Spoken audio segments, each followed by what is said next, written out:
നമസ്കാരം. Astrology master ക്ലാസ്സിൻ്റെ ഇന്നത്തെ അധ്യായത്തിലേക്ക് ഏവർക്കും സ്വാഗതം. അപ്പം നമ്മൾ ഇന്ന് ചർച്ച ചെയ്യുന്നത് കഴിഞ്ഞ ക്ലാസ്സിൻ്റെ ബാക്കിയാണ്. 9th ഹൗസ് ലോഡ് ഇനി 8ലേക്കാണ്, അതിൻ്റെ ഫലങ്ങളാണ് പറയുന്നത്. 8 എന്ന് പറയുന്നത് 8ാം ഭാവം എന്ന് പറയുന്നത് തടസ്സഭാവമാണ്, മൃത്യുഭാവമാണ്, രഹസ്യഭാവമാണ്. അത് തന്നെയല്ല 9ാം ഭാവത്തിൻ്റെ 12ാം ഭാവവും കൂടിയാണ്.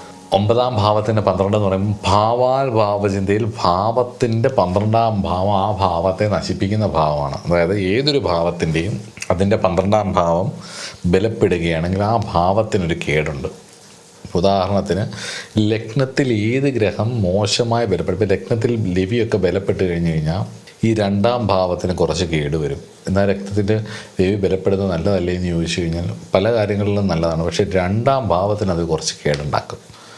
അതേപോലെ തന്നെയാണ് തൊട്ട് പുറകിൽ നിൽക്കുന്ന ഭാവത്തിൽ ആ ഭാവത്തിന് ചില ബുദ്ധിമുട്ടുകൾ അവിടെ ഒരു ഗ്രഹം നിന്നാലുണ്ടാകും. അതുപോലെയാണ് ഭാഗ്യേശേ മൃത്യുകയെ, മൃത്യുഭാവത്തിൽ ഭാഗ്യേശൻ നിന്നാൽ യന്ത്രവിഘാതി ഗ്രഹബന്ധുഹൃത്. ഭാഗ്യേശൻ 8ാം ഭാവത്തിൽ നിൽക്കുന്നത് ഭാഗ്യഹാനിയെ സൂചിപ്പിക്കുകയും ചെയ്യുന്നു. അത് തടസ്സങ്ങൾ നേരിടുകയും ഗ്രഹബന്ധുഹൃത് സ്വന്തം വീടും ബന്ധുക്കളുമായിട്ട് പിരിഞ്ഞ് നിൽക്കേണ്ടി വരികയും ദുഷ്കൃതി മോശമാണ്. മൊത്തത്തിൽ മറ്റുള്ളവർക്ക് പ്രയാസമുണ്ടാക്കുന്ന സ്വഭാവവും ഒക്കെയാണ്. ബന്ധുക്കളുമായിട്ട് പിരിഞ്ഞു നിൽക്കുക, വീടും ബന്ധുക്കളെയും വിട്ടുപോവുക, ഇതൊക്കെയാണ് പറയുന്നത്. ഇത് പഴയ ശ്ലോകങ്ങളിൽ പൊതുവെ ആ ഒരു കാലഘട്ടത്തിൻ്റെയും കൂടി ആണ്. ഇന്നത്തെ കാലഘട്ടം 8 എന്നൊക്കെ പറയുന്നത് കുറച്ചും കൂടി രഹസ്യങ്ങളൊക്കെ ഇന്ന് കുറച്ചും കൂടി പരസ്യങ്ങളാവുന്ന, അല്ലെങ്കിൽ കുറച്ചുകൂടെ നല്ലതാണെന്ന് പറയുന്ന ഒരു കാലഘട്ടത്തിൽ ജീവിക്കുന്നതുകൊണ്ട് ഇതിനെ നമുക്ക് കുറച്ച് പോസിറ്റീവായിട്ട് കാണാം. ഋഷിമാർ മോശമാണെന്നല്ല, പക്ഷെ എന്നാൽ പോലും കുറച്ച് ബുദ്ധിമുട്ടുകൾ 9ാം ഭാവാധിപൻ 8ൽ നിൽക്കുന്ന ഒരു ഭാഗ്യക്കുറവാണ്. ഞാൻ മുമ്പേ 9ാം ഭാവാധിപൻ 6ൽ നിൽക്കുന്നതിന്, പക്ഷേ 9ാം ഭാവാധിപൻ 8ൽ നിൽക്കുമ്പം വ്യാഴം ബലപ്പെട്ട് നിന്ന് കഴിഞ്ഞാൽ കുറേ കാര്യങ്ങളിൽ ഗുണം ഉണ്ടാവുകയും ചെയ്യും കേട്ടോ. അപ്പം ഈ 9ാം ഭാവാധിപൻ 8ൽ നിൽക്കും രഹസ്യ സ്വത്തുക്കൾ കിട്ടാനുള്ള സാധ്യതകളുണ്ട്. നമുക്ക് കുറച്ച് നല്ല കാര്യങ്ങൾ നോക്കാം. ഇൻഷുറൻസ്, ഔസ്യത്ത്, ഇൻഹെറിറ്റൻസ്, അതുപോലെ തന്നെ നിഗൂഢ ശാസ്ത്രങ്ങൾ, അസ്ട്രോളജി, ഒക്കൾട്ട് വഴിയൊക്കെ ഉള്ള സമ്പത്തുകൾ, അപ്രതീക്ഷിത ധനലാഭം, സഡൻ വെൽത്ത്, കരിയറിൽ പെട്ടെന്നുള്ള വലിയ ഗുണങ്ങളും ദോഷങ്ങളും, അപ്സ് ആൻഡ് ഡൗൺസ്, തടസ്സങ്ങൾ, അതായത് ഭാഗ്യം, അതായത് നമ്മളൊരു സാധനം ചെയ്ത് അവിടെ കൊണ്ടുവച്ച് കഴിഞ്ഞ് കഴിഞ്ഞാൽ വേറെ എല്ലാവരുടെയും ചെയ്യും, നമ്മുടെ നടക്കത്തില്ല. അങ്ങനെ ഒരുപാട് പ്രശ്നങ്ങൾ ഉണ്ടാവുന്ന കാര്യങ്ങളൊക്കെ വരും. ഇപ്പം ഈ സഡൻ വെൽത്ത് ചിലപ്പോൾ ഉണ്ടാവും. ഞാൻ കണ്ടിട്ടുണ്ട്, നല്ല പെട്ടെന്ന് വീഴ്ചകളും പെട്ടെന്ന് ഉയർച്ചകളും ഉണ്ടാവുന്നുണ്ട് ഈ 9ാം ഭാവാധിപൻ 8ൽ നിൽക്കുമ്പോൾ അതിൻ്റെ ദശാപഹാരങ്ങൾ വരുമ്പം. പിന്നുള്ളൊരു കാര്യം എന്ന് പറയുന്നത് ജന്മദേശം വിട്ട് സ്വന്തം വീടും ബന്ധുക്കളെയും പിരിഞ്ഞ് കഴിയേണ്ടി വന്നേക്കാം.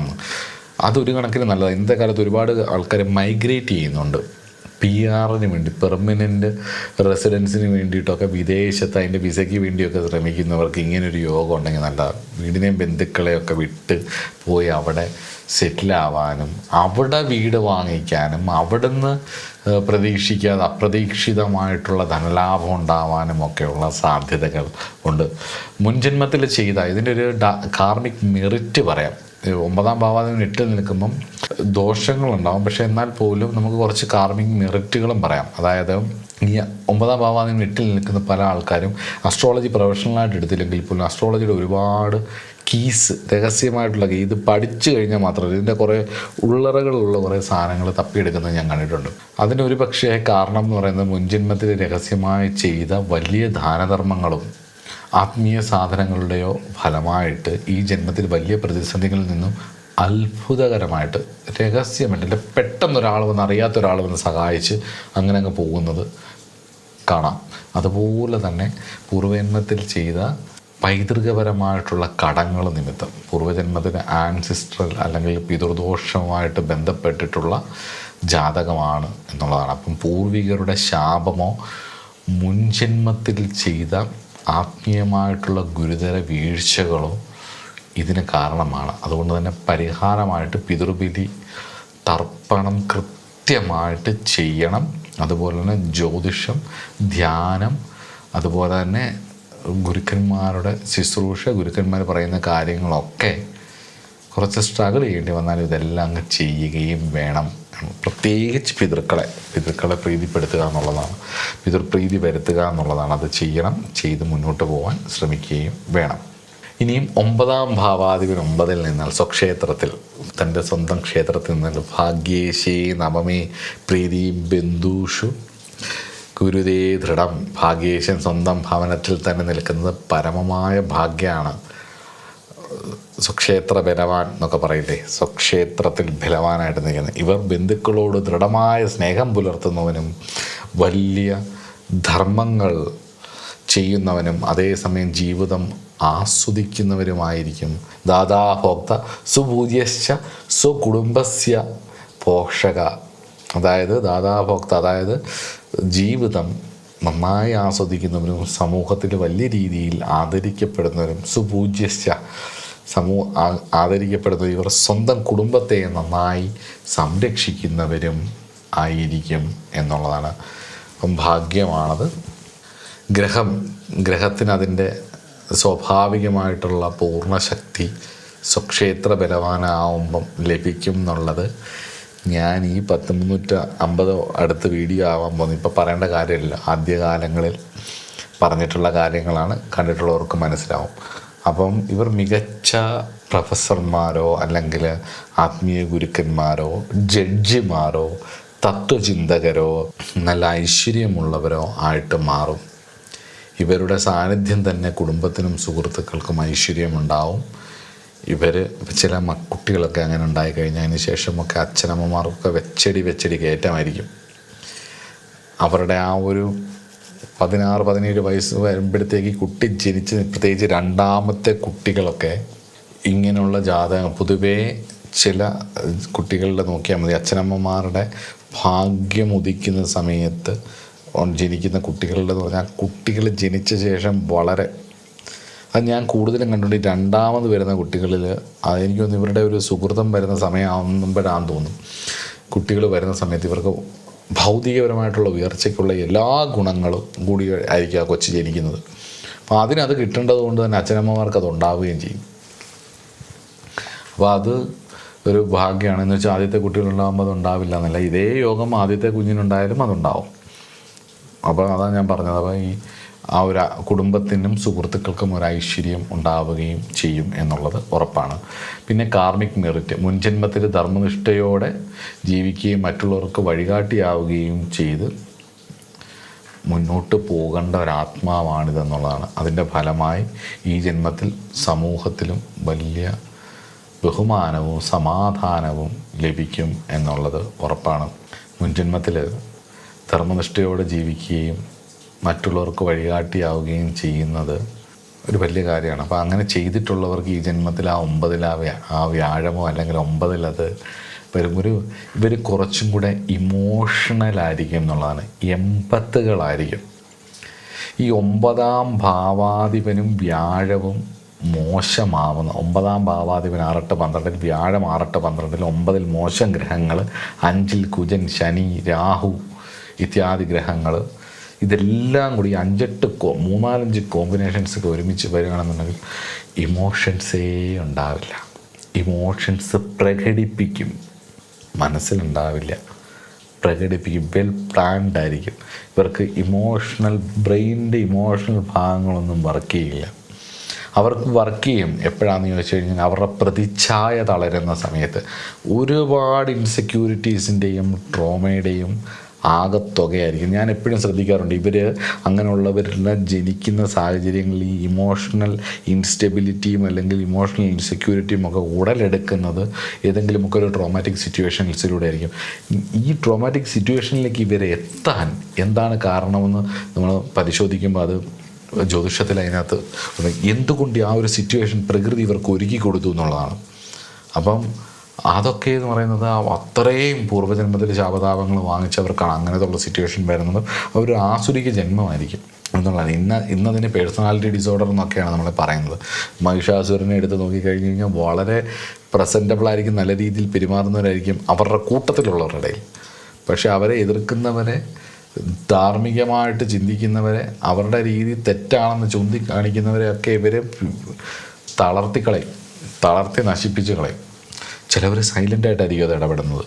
ചിലവർ വളരെ ക്ലിയറായിട്ട് മറ്റുള്ളവരുടെ മുന്നിൽ നന്നായിട്ട് ഇടപെട്ടിട്ട് ഇങ്ങനെ, ചിലവർ നന്നായിട്ട് ട്രിഗർ ചെയ്യും, ഇടയ്ക്ക് ട്രിഗർ ചെയ്ത് തളർത്തും. ഈ 80കളായിട്ടുള്ളവർ, ഈ 9ാം ഭാവത്തിൽ വ്യാഴം, 9ാം ഭാവാധിപൻ ബലം എന്നൊക്കെ പറയുമ്പോൾ ഈശ്വരൻ്റെയും പ്രകൃതിയുടെയും അനുഗ്രഹം നിങ്ങൾക്കില്ലെന്നുണ്ടെങ്കിൽ നിങ്ങളെ തളർത്താൻ എളുപ്പമാണ്. 5 നന്നായിരിക്കണം.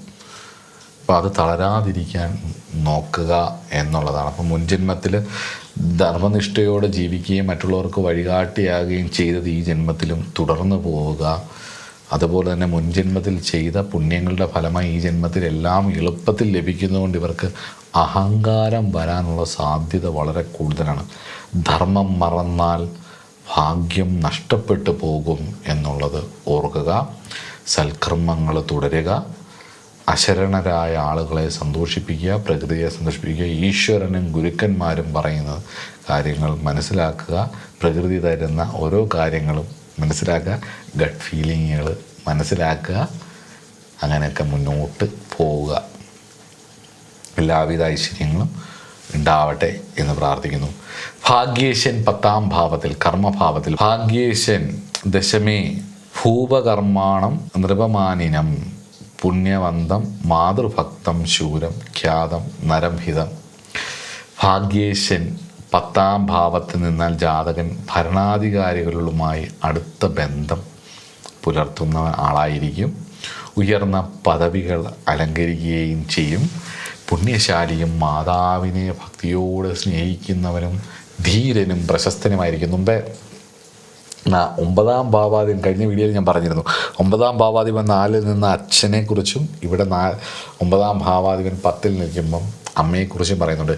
ഈ പരാശര ഹോര ബേസ് ചെയ്തിട്ടുള്ള ഒരുപാട് ആൾക്കാർക്ക് 4ഉം 10ഉം തമ്മിലുള്ളൊരു ബന്ധം അച്ഛൻ. അതിന് നമ്മൾ ഈ ഇവിടുത്തെ നാട്ടിൽ ഒരിക്കലും ഞാനിത് ഒരാളുടെ അടുത്ത് ചോദിച്ച സമയത്ത്, ഇവിടെ ബരാഹമീരൻ്റെ ആണല്ലോ കൂടുതലും പ്രശ്നമാർഗമൊക്കെ ആണെങ്കിലും എല്ലാം അതിൻ്റെ ഒരു ബേസ് ഉണ്ട്.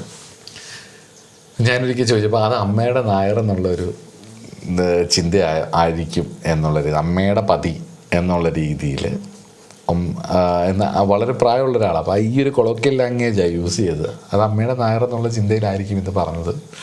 അങ്ങനെ ആയിരിക്കും ഉദ്ദേശിക്കുന്നത്. അപ്പം 4ൻ്റെ 7 10. അപ്പോൾ ഏതാ എടുക്കേണ്ടതെന്ന് ചോദിക്കുമ്പം ഇവിടെ വരാഹമീരൻ എടുക്കുന്ന ഒരു വ്യക്തിയുടെ ആദ്യത്തെ ഗുരു അച്ഛൻ എന്നുള്ള രീതിയിൽ. അപ്പം ആ പാരമ്പര്യം, ധർമ്മം എന്ന് പറയുമ്പോൾ ധർമ്മസ്ഥാനം, ധർമ്മദേവത എന്നൊക്കെ പറയുമ്പോൾ അച്ഛൻ്റെ കുടുംബം, അവിടുത്തെ കൾച്ചർ, അതൊക്കെ ഇതിനെ ഒരുപാട് സ്വാധീനിക്കും 9ാം ഭാവത്തിനെ. അപ്പം അങ്ങനെ ആയിരിക്കാം. പക്ഷെ അതിന് മുമ്പ് ഈ വരാഹമീറിൻ്റെയൊക്കെ കാലഘട്ടത്തിന് മുമ്പ് എഴുതിയ ഗ്രന്ഥങ്ങളിലൊക്കെ 10ാം ഭാവം അച്ഛൻ്റെ തൊഴിൽ,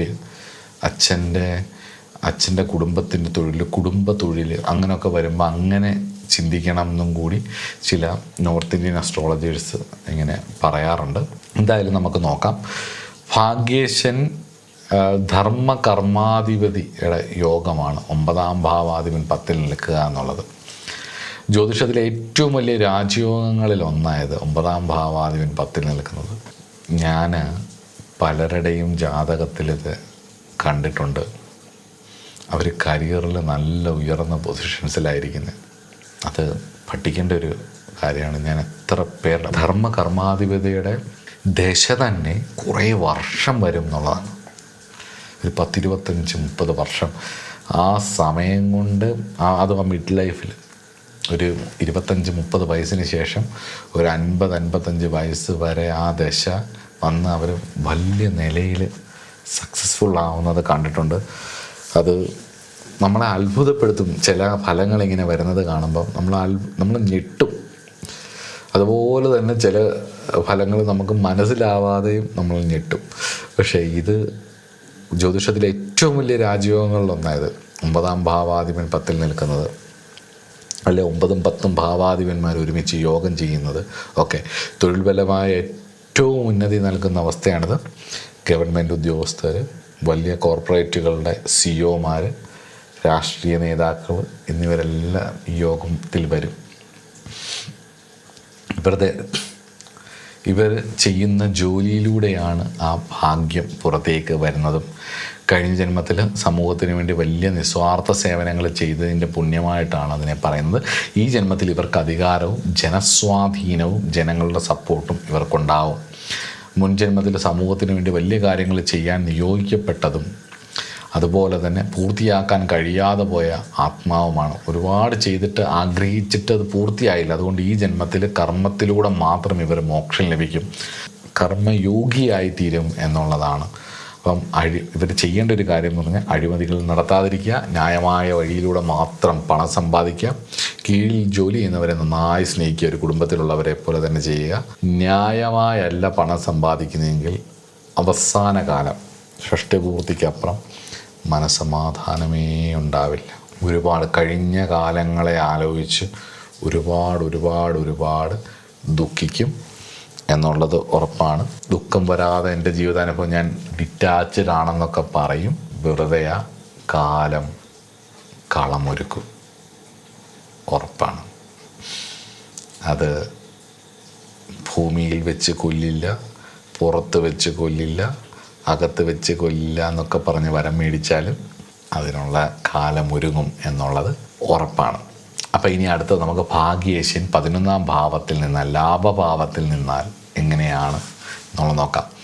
ഭാഗ്യേശേ ലാഭകേ ഖ്യാതോ ദീർഘായുർ ബന്ധു തത്പരാം സ്നേഹലോല എന്നൊക്കെയാണ് പറയുന്നത്. ഭാഗ്യേശ്വൻ 11ാം ഭാവത്തിൽ നിന്നാൽ ജാതകൻ സമൂഹത്തിൽ വളരെ പ്രശസ്തനും ദീർഘായുസ്സുള്ളവനുമായിരിക്കും. എല്ലാവരോടും സ്നേഹമുള്ളവനും പെരുമാറുന്നവനും ഭരണാധികാരികളിൽ നിന്ന് വലിയ ബഹുമാനം ലഭിക്കുന്നവനും പുണ്യകർമ്മങ്ങൾ ചെയ്യുന്നവനും ഒക്കെ ആയിരിക്കും എന്നുള്ളതാണ്. ഭാഗ്യേശൻ ലാഭഭാവത്തിൽ നിൽക്കുന്നതിൻ്റെ ഒരു ഗുണം വെച്ച് കഴിഞ്ഞാൽ ഫുൾഫിൽമെൻറ്റ് ഓഫ് ഡിസയേഴ്സാണ്. 9ാം ഭാവാധിപൻ അതിൻ്റെ 3ാം ഭാവമായിട്ടുള്ള 11ൽ നിൽക്കുമ്പം ഡിസയറുകളെല്ലാം ഫുൾഫിൽ ചെയ്യാനുള്ള ഭാഗ്യം ഉണ്ടാവും എന്നുള്ള വലിയ സുഹൃത്ത് ബന്ധങ്ങളുണ്ടാവും, സോഷ്യൽ നെറ്റ്വർക്കുകളുണ്ടാവും, മൾട്ടിനാഷണൽ കമ്പനികൾ വഴി ഇവർക്ക് ഇപ്പോഴും ലാഭങ്ങൾ വന്നുകൊണ്ടിരിക്കും, വലിയ ബിസിനസ് സാമ്രാജ്യങ്ങളുണ്ടാവാം, വലിയ ഭാഗ്യങ്ങളുണ്ടാവാം. ഒരുപാട് കാര്യങ്ങളിൽ ഗുണവും ഒക്കെ ഉണ്ടാവും. വഴിവിട്ട് പോകാതിരിക്കാൻ നോക്കുക. വഴിവിട്ട് പോയാൽ ഒരുപാട് തിരിച്ചടികൾ ജീവിതത്തിൽ നേരിടേണ്ടി വരും. 9ാം ഭാവാധിപൻ 11ൽ പോയാൽ 7ാം ഭാവാധിപൻ 6, 12 കൂടെ ആണെന്നുണ്ടെങ്കിൽ വിവാഹ ജീവിതം ഭയങ്കര മോശമായിരിക്കും എന്നുള്ളതാണ്. അതിന് കാരണം ഈ ഫുൾഫിൽമെൻറ്റ് ഓഫ് ഡിസയേഴ്സ് ഒക്കെ തന്നെയാണ് എന്നുള്ളതും കൂടി ഓർത്ത് വെക്കുക. അപ്പം മുൻജന്മത്തിൽ ഒരുപാട് ആളുകളെ സഹായിക്കുകയും കൂട്ടായ്മകൾക്ക് വേണ്ടി പ്രവർത്തിക്കുകയും ചെയ്തതിൻ്റെ പുണ്യമാണിത്. അതുകൊണ്ട് ഈ ജന്മത്തിൽ വലിയ സൗഹൃദ വലയം, വലിയ ലാഭങ്ങളും ഇവരെ തേടി വരും എന്നുള്ളതാണ്. അപ്പം മുൻജന്മത്തിൽ സമൂഹത്തിൽ നിന്നും സുഹൃത്തുക്കളിൽ നിന്നും അമിതമായ ലാഭങ്ങൾ കൈപ്പറ്റിയതിൻ്റെ കടപ്പാട് ഇവർക്കുണ്ടാവും. അപ്പം പരിഹാരമായിട്ട് വലിയ ലാഭങ്ങൾ ഉണ്ടാവുമ്പോൾ അതിൻ്റെ ഒരു പങ്ക് മറ്റുള്ളവരെ സഹായിക്കുകയും സമൂഹത്തിന് നന്മയ്ക്കായിട്ടും ആശുപത്രികൾ, സ്കൂളുകൾ, സ്പിരിച്വൽ സ്പേസുകൾ, ഈ ധർമ്മം പുണ്യമൊക്കെ ഉണ്ടാവുന്ന കാര്യങ്ങൾക്കൊക്കെ വേണ്ടിയിട്ടൊക്കെ ചിലവാക്കുക, ഗുരുക്കന്മാരെയൊക്കെ സഹായിക്കുക, ചാരിറ്റികളൊക്കെ ചെയ്യുക, പ്രകൃതിക്ക് വേണ്ടി കാടൊക്കെ വെച്ച് പിടിപ്പിക്കാനും സർപ്പക്കാവുകളുടെയൊക്കെ പുനരുദ്ധാരണത്തിനും ക്ഷേത്രങ്ങളിനേക്കാൾ ഉപരി പ്രകൃതിക്ക് വേണ്ടിയുള്ള ഒരു കാര്യങ്ങൾ, അങ്ങനെയൊക്കെയുള്ള കാര്യങ്ങളും സാമൂഹിക സേവനങ്ങൾക്കൊക്കെ വേണ്ടിയൊക്കെ ഒരുപാട് കാര്യങ്ങൾ ചെയ്യുന്നത് ഇവർക്ക് നന്നായിരിക്കും. ഇനി അടുത്തത് ഭാഗ്യേശൻ 12ാം ഭാവത്തിൽ, വ്യയഭാവത്തിൽ നിന്നാൽ ഭാഗ്യേശേ ദ്വാദശേ മാനി. ഭാഗ്യേശൻ 12ാം ഭാവത്തിൽ നിന്ന് ജാതകൻ വിദ്വാനാവും, നല്ല കാര്യങ്ങൾക്കായിട്ട് പണം ചിലവഴിക്കുന്നവനായിരിക്കും എന്നുള്ളതാണ്. സ്വന്തം നാട് വിട്ട് മറ്റ് ദേശങ്ങളിൽ പോയി പ്രശസ്തനാകും. ദേശാന്തരേഷു വിഖ്യാത, വേറെ ആചാര്യൻ അങ്ങനെ ഒരു കാര്യം പറയുന്നു, ദേശാന്തരേഷു വിഖ്യാത ശുഭേ ഭാവേച്ച ദൂർധക. എങ്കിലും ഈ ഗ്രഹങ്ങൾ ശുഭഭാവ സ്വാധീനമനുസരിച്ച് ചിലപ്പോൾ ദൂർധന്മാരാകാനും സാധ്യതയുണ്ട് എന്നുള്ള. 9ാം ഭാവാധിപൻ പൊതുവെ 12ൽ പോയ ഭാഗ്യനാശയോഗമാണ്. അതിന് വേറൊരു മുമ്പേ പറഞ്ഞ പോലെ ദേശാന്തരേഷു വിഖ്യാത, വേറെ നാട്ടിൽ പോയിട്ട് ഭാഗ്യം ഉണ്ടാവാനുള്ള യോഗം എന്നുള്ളതാണ്. അപ്പം ഇന്നത്തെ കാലത്ത് ആഗ്രഹിക്കുന്നവരുണ്ടാവുമല്ലോ, ചിലപ്പം ഫോറിൻ കൺട്രിയിൽ പോയിട്ട് അല്ലെങ്കിൽ ജന്മനാട്ട് വിട്ട് ദൂരദേശത്തേക്ക് മാറി താമസിക്കണം എന്നൊക്കെ അതിശക്തമായിട്ട് ആഗ്രഹിക്കുന്നവരുണ്ടാവും. അതുപോലെ തന്നെ ആത്മീയമായിട്ട് വളരാനുള്ള സാധ്യതകളുണ്ടാവും. മോക്ഷത്തിന് ഏറ്റവും മികച്ച സ്ഥാനമാണ് 9ാം ഭാവാധിപൻ 6ൽ നിൽക്കുന്നത്. അതിൻ്റെ ഗുണമുണ്ടാവും. അപ്പം മുൻജന്മങ്ങളിൽ ഭൗതികപരമായിട്ടുള്ള സുഖങ്ങൾ ഉപേക്ഷിച്ച് ആത്മീയതയിലേക്ക് തിരിയാൻ ഉള്ള ആഗ്രഹമുണ്ടായിട്ട് അത് നടക്കാതിരുന്നതിൻ്റെയൊക്കെ ഒരു ഫലം ഉണ്ടാവും. ഇതിൻ്റെ പുണ്യത്താൽ ഈ ജന്മത്തിൽ വിദേശത്ത് വലിയ പ്രശസ്തിയും ആത്മീയജ്ഞാനവും അല്ലെങ്കിൽ മറ്റുള്ളവരെ സഹായിക്കാനുള്ള കാര്യങ്ങളൊക്കെ ചെയ്യും. വിദേശത്തൊക്കെ അമ്പലങ്ങളൊക്കെ ഉണ്ടാക്കുന്നവരുടെയൊക്കെ ജാതകത്തിൽ 9ാം ഭാവാധിപനായ വ്യാഴം 12-ലൊക്കെ നിൽക്കുന്നത് കാണാം. അങ്ങനെ കണ്ടിട്ടുണ്ട് ഞാൻ. മിഥുനൻ രാശി ലഗ്നമായിട്ട് വന്നിട്ട് 9ാം ഭാവാധിപൻ 12-ൽ നിന്നിട്ട് അവർ വിദേശത്ത് ഒരു വെങ്കടേശ്വര ക്ഷേത്രത്തിൻ്റെ ട്രസ്റ്റിയായി മാറി. കാനഡയിലോ US-ലോ കണ്ടാണ് അവരുടെ ജാതകത്തിൽ എന്നെ ഒരിക്കൽ വിളിച്ചിട്ടുണ്ട്. ഇത് ഞാൻ ഈ 9ാം ഭാവാധിപൻ 12-ൽ ഉള്ള വെച്ചിട്ടുണ്ട്. നല്ല ബിസിനസ്സുകാരാണ്, നന്നായിട്ട് പോകുന്നു. ഇത് വലിയ പ്രശസ്തിയും ആത്മീയജ്ഞാനവും ലഭിക്കുന്നു എന്നുള്ളതാണ്. മുൻജന്മത്തിൽ ദാനധർമ്മങ്ങൾക്കോ ആത്മീയതയ്ക്കോ വേണ്ടി പ്രാധാന്യം നൽകാത്തതിൻ്റെ കടം ഭൗതികപരമായ നഷ്ടങ്ങളിലൂടെ ആത്മാവിനെ ശുദ്ധീകരിക്കാനുമുള്ള പ്രകൃതിയുടെ വഴിയായിട്ടാണ് ഇത് കാണേണ്ടത്. മനസ്സിലാവുന്നുണ്ടോ? അതുകൊണ്ട് തന്നെ വിദേശത്ത് പോയി ധർമ്മനിഷ്ഠയോടെ ജീവിക്കുക, അനാഥാലയങ്ങൾക്കോ വൃദ്ധസദനങ്ങൾക്കോ രഹസ്യമായി ദാനം നൽകുക, ഈശ്വരീയ കാര്യങ്ങൾ നന്നായിട്ട് ചെയ്യുക, ഗുരുക്കന്മാരെ സഹായിക്കുക, ഗുരുക്കന്മാർക്ക് വേണ്ടിയിട്ട് സപ്പോർട്ട് ചെയ്യുക എന്നൊക്കെയുള്ളതാണ് പ്രധാനം. അപ്പം ഇത്രയൊക്കെയാണ് 9ാം ഭാവാധിപൻ വിവിധ ഭാവങ്ങളിൽ നിന്നാലുള്ള ഫലം. കുറച്ച് ലെങ്തി ആയിട്ടാണ് നമ്മൾ എല്ലാ വീഡിയോസും ചെയ്തത്. അപ്പം എല്ലാവിധ ഐശ്വര്യങ്ങളും സമ്പൽ സമൃദ്ധിയും വ്യാഴവും 9ാം ഭാവത്തിൻ്റെ പ്രധാന കാരകൻ വ്യാഴമാണ്. പിന്നെ അച്ഛനെ ചിന്തിക്കുമ്പോൾ അതിൻ്റെ കാരകനായിട്ട് രവിയും പറയും. അപ്പോൾ നമ്മൾ ഏത് വിഷയമാണ് ചിന്തിക്കുന്നത്, ദൂരയാത്രയാണോ ചിന്തിക്കുന്നത്, അല്ലെങ്കിൽ അച്ഛനെയാണോ ചിന്തിക്കുന്നത്, ഗുരുവിനെയാണോ ചിന്തിക്കുന്നത് എന്നൊക്കെ പറയുമ്പം അതിനനുസരിച്ച് ആ പ്ലാനറ്റ്സിനെയും കൂടെ നമ്മൾ അതിൻ്റെ സ്ഥാനവും കൂടി ഒന്ന് നോക്കി, ദശയും കൂടെ നോക്കി, മറ്റ് ലഗ്നവും കൂടി ഒന്ന് നോക്കി, എല്ലാം കൂടെ ഒന്ന് ചേർത്തിട്ട് ഫലം ഉറപ്പിക്കാവും. എല്ലാവിധ ഐശ്വര്യങ്ങളും നിങ്ങൾക്ക് ഭഗവാൻ തരട്ടെ എന്ന് പ്രാർത്ഥിക്കുന്നു. 9ാം ഭാവം ഒരൊറ്റമൂലിയുണ്ട്. 9ാം ഭാവവും വ്യാഴവും മോശമായാൽ ഗുരുവായൂരപ്പനെ ശരണം പ്രാപിക്കുക എന്ന് പറയും. 9ാം ഭാവാധിപൻ ഗുരു ആണല്ലോ, ഗുരുവായൂരപ്പൻ. അപ്പം ഗുരുവിൻ്റെ സ്വാധീനമുണ്ട്. വ്യാഴത്തിൻ്റെ അനുഗ്രഹം വരാൻ വേണ്ടിയിട്ട് അത് സഹായിക്കും. ഗുരുവായൂരപ്പൻ എല്ലാവരെയും അനുഗ്രഹിക്കട്ടെ എന്ന് പ്രാർത്ഥിക്കുന്നു. അവരവരുടെ ഗുരുക്കന്മാരും ഗുരു പറഞ്ഞ കാര്യങ്ങളും കേട്ട് ഈശ്വര സാധന ചെയ്ത് നിങ്ങൾ മുന്നോട്ട് പോവുക. ഗുരു അനുഗ്രഹിക്കട്ടെ എന്ന് പ്രാർത്ഥിക്കുന്നു. അപ്പോൾ അടുത്ത ക്ലാസ്സിൽ 9ാം ഭാവത്തിൽ വിവിധ ഗ്രഹങ്ങളിൽ നിന്നാലുള്ള ഫലത്തെക്കുറിച്ച് നോക്കാം. നമസ്കാരം.